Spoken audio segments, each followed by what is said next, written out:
नमस्कार, आप देख रहे हैं जन समस्या न्यूज और मैं हूं संदीप गुप्ता। जनप्रतिनिधियों की चुप्पी पर उठाए सवाल, जल प्रदूषण को लेकर भी जताई गंभीर चिंता। उत्तर प्रदेश के उन्नाव में आयोजित एक प्रेस वार्ता के दौरान देश भर में भ्रमणशील और सामाजिक धार्मिक जागरूकता के लिए प्रसिद्ध सेवाचार्य प्रशांत प्रभु महाराज ने जिले में फैली अव्यवस्था और उपेक्षा के विरुद्ध खुलकर अपनी बात रखी। उन्होंने प्रदेश की मौजूदा सामाजिक, धार्मिक और राजनीतिक स्थिति पर गहरी चिंता जताई और कहा कि जनप्रतिनिधियों की निष्क्रियता के चलते आम जनता आक्रोशित है। प्रशांत प्रभु महाराज ने कहा कि वे हाल ही में उन्नाव, पीलीभीत व अन्य जिलों के भ्रमण पर थे, जहां उन्होंने आमजन के बीच गहरा असंतोष देखने को मिला। उन्होंने यह भी बताया कि कई जिलों में ऐसी स्थिति है कि बीजेपी के खुद के विधायकों की भी पुलिस थानों में सुनवाई नहीं हो रही है। उन्होंने इसे लोकतंत्र और सुशासन की विफलता करार दिया। सीता जी की भूमि पर गौवध यह सांस्कृतिक अपराध है। उन्नाव जिले को माता सीता के समापन स्थल के रूप में मान्यता प्राप्त है।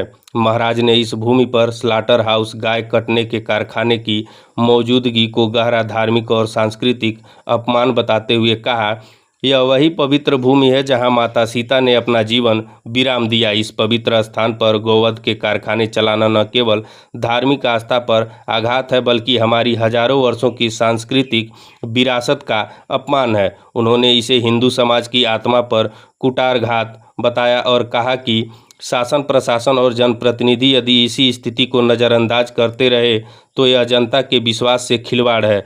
प्रदूषित जल से बीमार हो रहे लोग कोई सुध लेने वाला नहीं।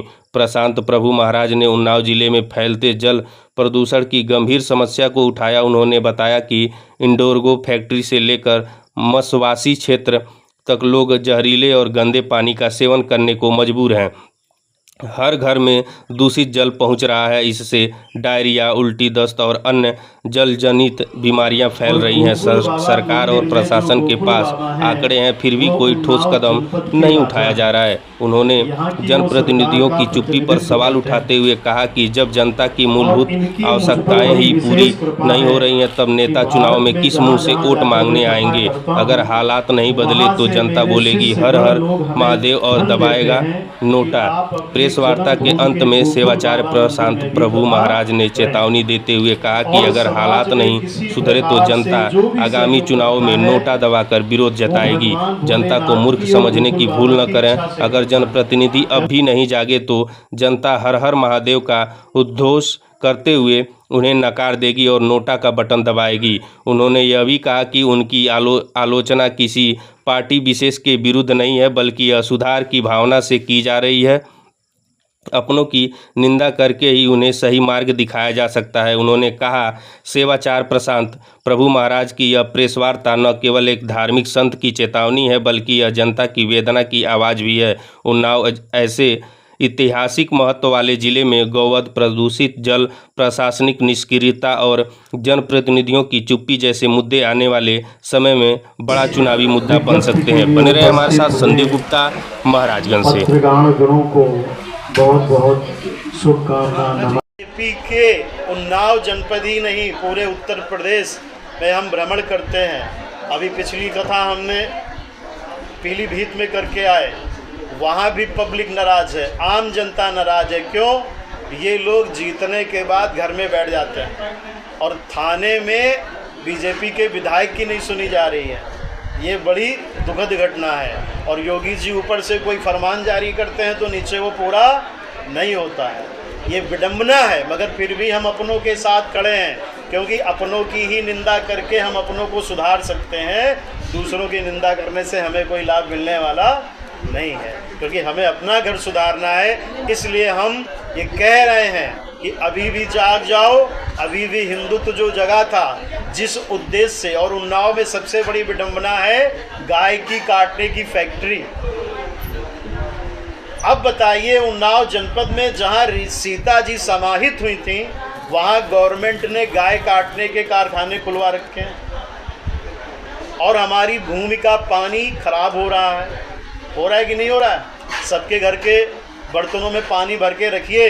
यहाँ ये क्या बोलते हैं, मसवासी से लेकर के वो आपका वो क्षेत्र है जहाँ ये इंडेग्रो फैक्ट्री है, वहाँ पानी इतना दूषित हो रखा है, शाम को बर्तन में भर दीजिए, सुबह उसमें मलाई पड़ जाती है, जो अगर आप थोड़ा सा भी खा लें तो बीमार हो जाएंगे।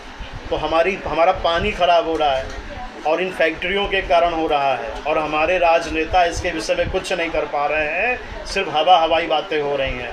हम उनको आगाह कर रहे हैं, अगर आप विधायक रहना चाहते, आप सांसद रहना चाहते तो इसमें कुछ कीजिए, नहीं ऐसा ना हो कि हम सब हिंदू घर में बैठ जाएं और नोटा दबा दें।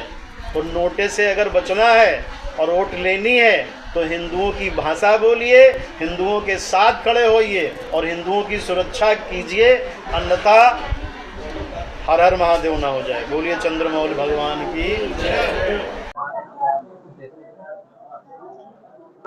विशाल श्री शिव महापुराण का 6वां कार्यक्रम आदि गुरु वैदिक सेवा संस्थान गोकुल बाबा मंदिर सेवा समिति के तत्वाधान में यह सावन में 14 जुलाई से 25 जुलाई तक निर्बाध रूप से प्रारंभ किया जाएगा।